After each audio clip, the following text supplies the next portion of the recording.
माँ पिताजी जब कार के नीचे आके मरे तो स्टीयरिंग किसके हाथ में थी? लल्ला के हाथ में।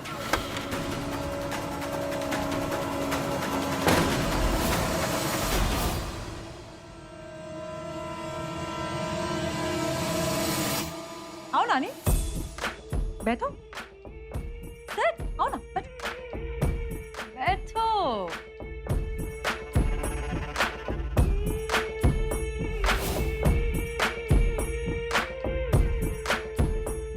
इतनी बड़ी बात तुमने मुझे नहीं बताई।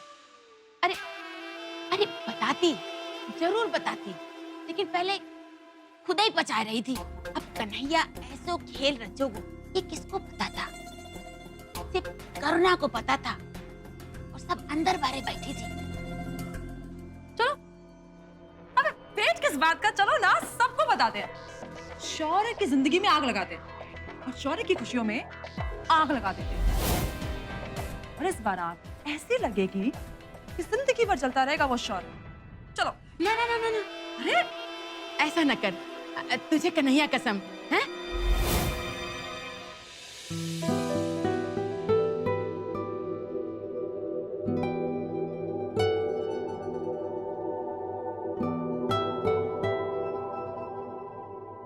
शौर्य, अगर मैं तुमसे कुछ मांगूं तो तुम मुझे दोगे? यूं तो तुमने मुझे आज तक बिन मांगे ही बहुत कुछ दे दिया, लेकिन आज जो मैं मांग रही हूँ वो देना तुम्हें थोड़ा मुश्किल होगा। कहीं करुणा दीदी से डर तो नहीं गया? चलो ना, शौर्य महक की शादी को बर्बाद करते हैं, बहुत मजा आएगा। चलो। कन्हैया कसम, आओ आओ बैठो यहाँ, आओ तो बताते हैं, आओ आओ। अरे समझ क्यों नहीं रही मूर्ख? अगर भंडा फूट जाएगा तो हमारा तुम्हारा ही नुकसान होएगा। और जिस दिन महक को पता चल गया कि सौर लल्ला उसके माँ बाप का कातिल है तो उसी दिन वो उसे जेल भेज देवेगी और ये शर्मा बेशर्मा परिवार सारी प्रॉपर्टी रुपए पैसे पर कब्जा जमा कर बैठ लेंगे। फिर तुम कहाँ जाओगी और हम कहाँ जाएंगे? वो हरिद्वार में हरे रामा हरे कृष्णा करके भीख मांगेंगे। और तो और जो करुणा से 10 करोड़ की उम्मीद लगाए थे वो भी हाथ से चला जाएगा। हाँ, वाह, फाइनली अक्ल आ गई तुमको। हाँ? अरे नहीं, और कमीनी हो गई हूँ। तेरो संगति को असर है। जो कुछ मेरे पास था वो सब कुछ तुम्हारा नाम लिख चुका हूं। बस अब सिर्फ जान बाकी है, जब चाहे मांग लो।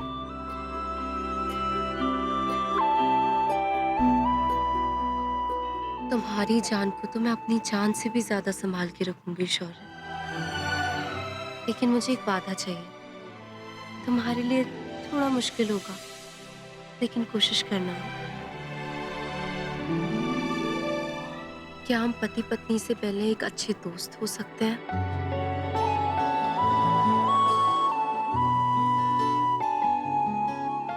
क्योंकि शौर्य, दोस्ती एक ऐसा रिश्ता है जहाँ बिल्कुल सच बोलते हैं, कुछ नहीं छुपाते हैं। क्योंकि झूठ हमेशा रिश्तों में कड़वाहट ले आता है शौर्य। और हम एक दूसरे के साथ आए और एक अच्छी जिंदगी निभाए, साथ निभाए। इसलिए वादा करोगे मुझसे?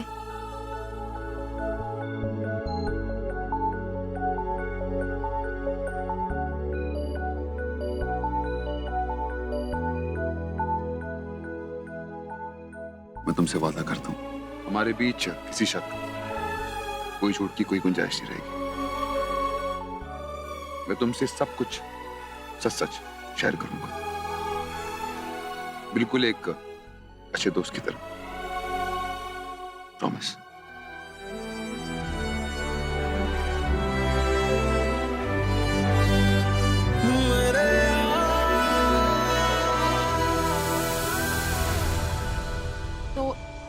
मतलब महक को खत्म करना होगा, तभी ये सारी प्रॉपर्टी हमारे हाथ आएगी। हाँ, और सबसे पहले ऐसा इंतजाम करना पड़ेगा कि बीच में न शर्मा परिवार आए और न करुणा, और सौर लल्ला भी महक की याद में पगलाए ना। और इसके लिए महक को उसके माँ बाप के पास भेजना पड़ेगा।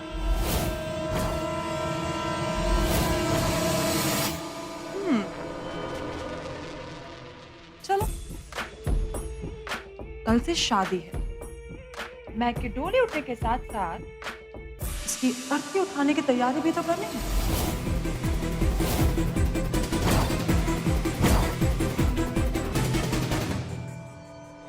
अपना नहीं, मुगले आजम देखिए, कल देख लोगी।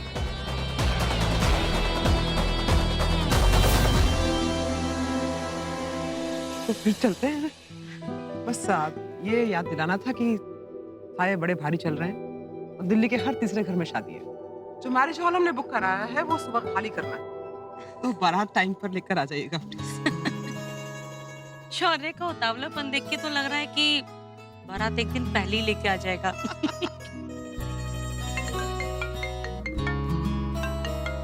Mic minute.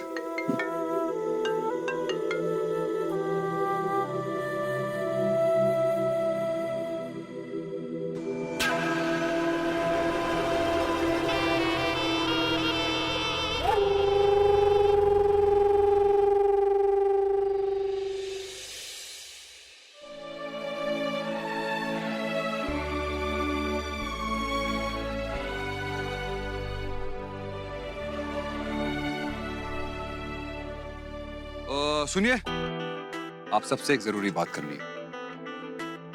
मैंने महक और अपनी शादी के लिए एक बहुत ही बेहतरीन वेन्यू बुक किया, द लीला एम्बियंस गुरुग्राम। ये दिल्ली एनसीआर का one of the top most five-star hotels में से एक है।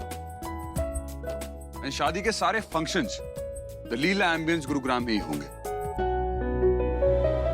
माँ, आपको मेरा दोस्त कबीर याद है? हाँ हाँ। बस उसी ने रेकमेंड किया मुझे होटल। एंड इनफैक्ट मुझे वो बता रहा था कि इस होटल का स्टाफ, इसका एम्बियंस, इसकी फैसिलिटीज, इसका architecture is all world class. I mean in all it will be a world class experience. बस मैंने इसीलिए ये होटल चूज किया है मेरी और महक की शादी के लिए।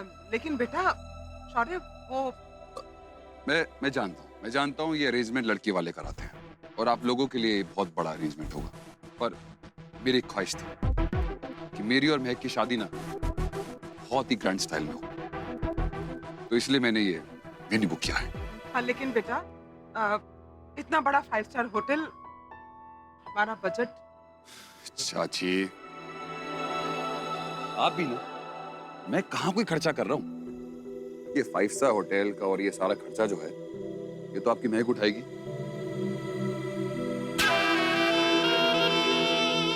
कि आखिर जो कुछ भी है वो आप सब महका ही तो है। ये बहाने बना के मजाक में मत टालो शौर्य। और तुम्हारी प्रॉपर्टी को मेरे नाम करके वो मेरी प्रॉपर्टी नहीं हो जाती। यू पानी की तरह पैसा बहाना बंद करो। हमारी शादी सिंपल सोबर होगी, ठीक है? अगर पैसा मेरा है ना, तो जैसा मैं चाहता हूँ मुझे वैसा खर्च कर लेने दो प्लीज। नहीं, वो पैसा तेरा नहीं, तेरे बाप का है।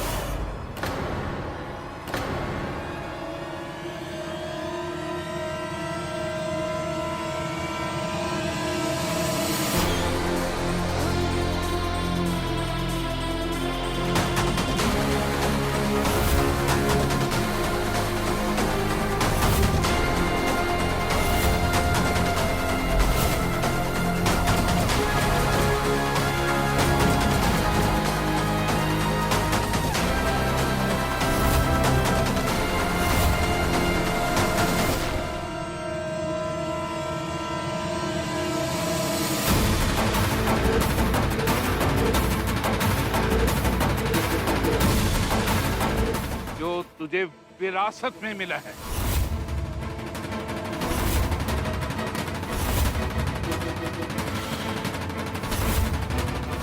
गया है ये सब कुछ, या याद कराऊं तुझे? अरे आप कब आए? पता ही नहीं चला। अपने पैसों की चिता की बू आते ही आ गया। तुमने तो कोई कसर नहीं छोड़ी, मुझे आना ही पड़ा। अरे वाह समधन जी, हैं? आपके परिवार से तो पहली दफा मिलके ही मैं समझ गया था कि आप लोग पूरी तैयारी के साथ आए हैं मेरे बेटे को फंसाने के लिए। उस वक्त तो वो वहां से भाग गया था, पर इस बार आप लोग सब पूरी प्लानिंग के साथ आए। कॉन्ग्रेचुलेशंस, इस बार आपकी मेहनत काम आ रही है।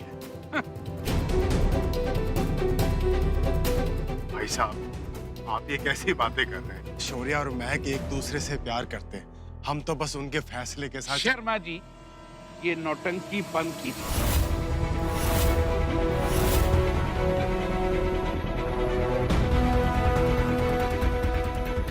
खूब सिखा पढ़ा के आपने अपनी भतीजी को हमारे इस बेवकूफ बेटे के पास भेजा है। अपनी सारी प्रॉपर्टी लिखवा ली अपनी फैमिली के नाम।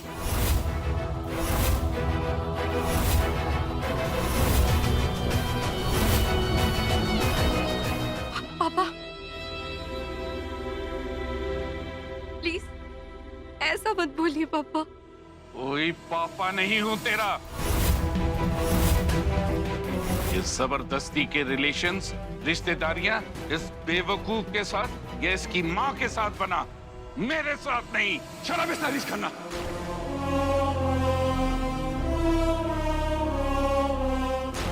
बहुत सुन लिया मैंने।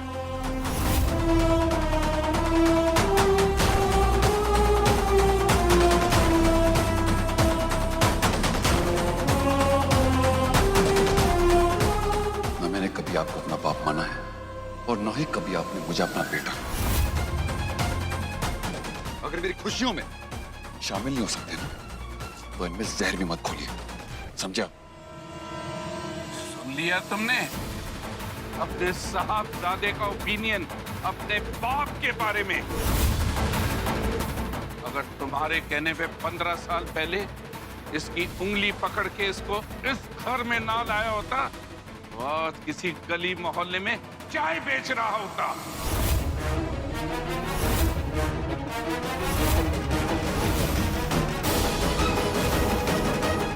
अरे क्या कुछ नहीं किया मैंने तुझे इस मकाम पे लाने के लिए। मैंने अपनी मेहनत की सारी दौलत किसके नाम कर दी? एक मिनट, किस दौलत की बात कर रहे हैं आप? आपकी कमाई हुई दौलत ना आप कब छुड़ा चुके हैं? वो दौलत जो आपको इनसे शादी करके हासिल हुई थी। ये सारी दौलत मेरी कमाई हुई। इन पर सिर्फ उन लोगों का हक है जिनको मैं अपना मानता हूं। और आपको अपना मानना तो दूर, मुझे आपको बाप बुलाने में कहना आती है।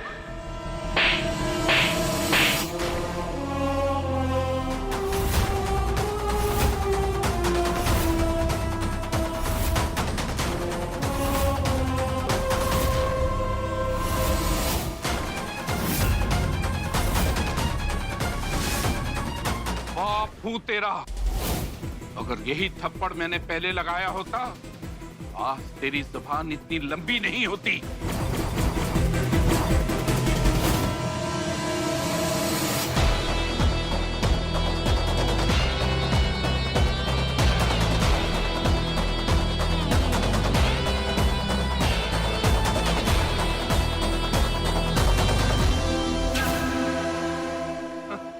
अरे आप भी आई हैं। अकेली तो नहीं आई होंगी, बेटी और दामाद को भी साथ लाई होंगी, हैं?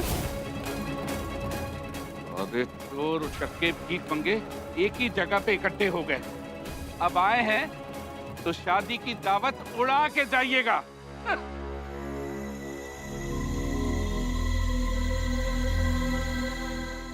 मुझे लगता है अब हमें यहाँ से चलना चाहिए।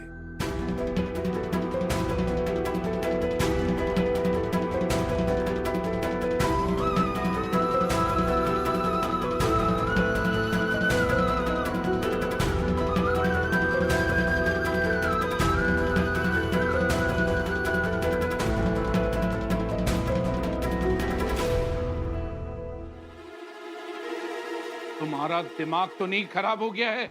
इतनी बड़ी बात जानते हुए भी तुम ये शादी करा रही हो। कल को उन्हें सच पता लग गया तो सारी जायदाद से हाथ धो बैठेंगे हम लोग। ओह जी जाजी।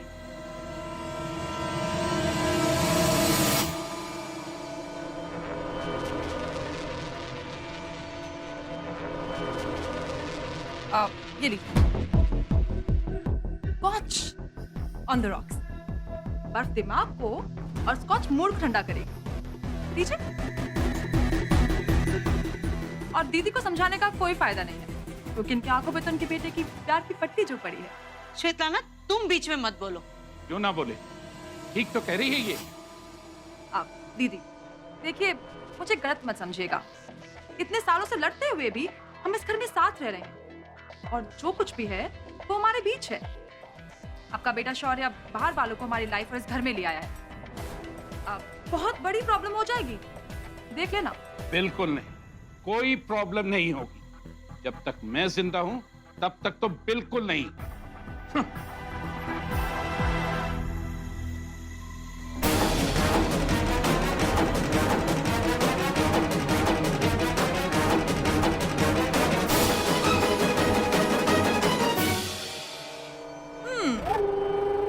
कितना अच्छा लगेगा मामे के हाथ भांजे का दिए, और इल्जाम जाएगा बाप पर।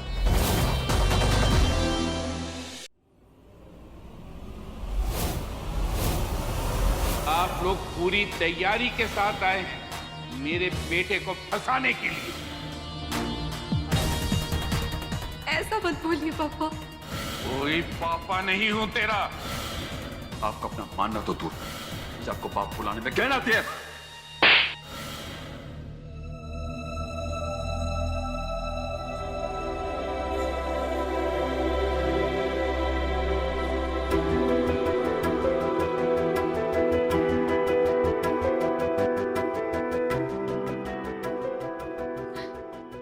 बस करो शौर्य,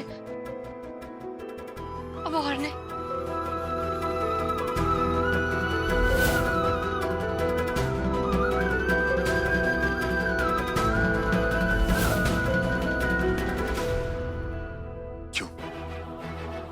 क्यों मैं क्यों वापस आ जाते हैं बार बार मेरी जिंदगी में जब जब कोई खुशी आती है? मेरे बाप का साया मेरी जिंदगी का सबसे बड़ा श्राप है।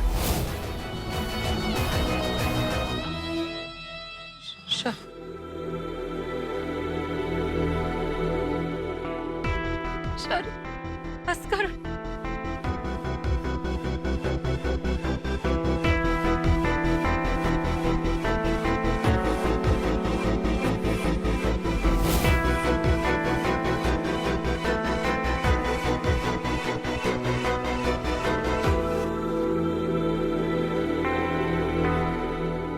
जानती हूँ 5 साल का था मैं जब इन्होंने मेरी माँ को छोड़कर पैसों के लिए दूसरी शादी करी थी। आज तक नहीं भूला हूं मैं कैसे मेरी माँ गरीबी में, बीमारी में तड़प तड़प कर मर गई, और मेरा बाप एक बार भी उसको देखने नहीं आया। वो कहते कि उन्होंने मेरी जिंदगी बनाई है। मेरी जिंदगी? सच में? अरे झूठ है, सरासर झूठ। आज अगर करुणा मानी होती ना तो मैं आज किसी सड़क पर भीख मांग रहा होता।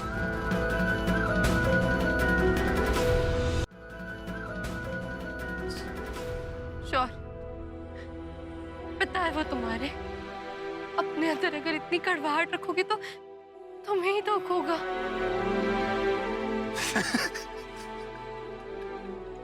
बिल्कुल नहीं। तुम्हें लगता है कि मैं दुखी हूं? तुम्हें लगता है जो उन्होंने आज किया मुझे उससे तकलीफ पहुंचेगी? एक पैसे की नहीं, मैं एक पैसे की नहीं। मैं दुखी नहीं हूं मैं।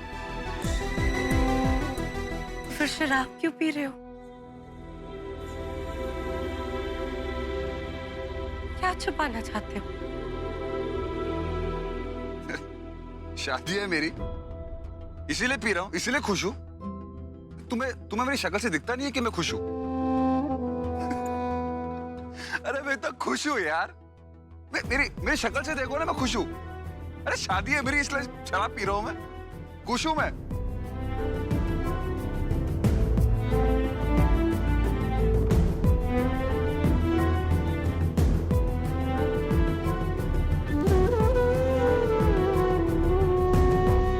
मैं पूरी कोशिश करूंगी शौर्य कि तुम्हारे अंदर की कड़वाहट मिटा सकूं, तुम्हें और तुम्हारे पिता को पास ला सकूं।